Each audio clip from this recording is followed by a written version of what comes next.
தமிழனாய் சீறி பாய்ந்திடும் எங்கள் அண்ணன் உதயநிதியை உலக போற்றிடும் தங்க தலைவரின் வீர புதல்வரே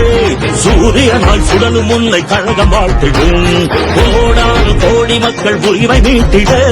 கோபாலபுரத்திலிருந்து புயலாய் கூறப்பட்டார் திசைகள் போற்றும் திமுகவின் இளைய தலைவராய் திராவிடத்தை காப்பதற்கு தலைமுறைத்து படை நடத்தும் தலைவரே இளம் தலைவரே அண்ணனே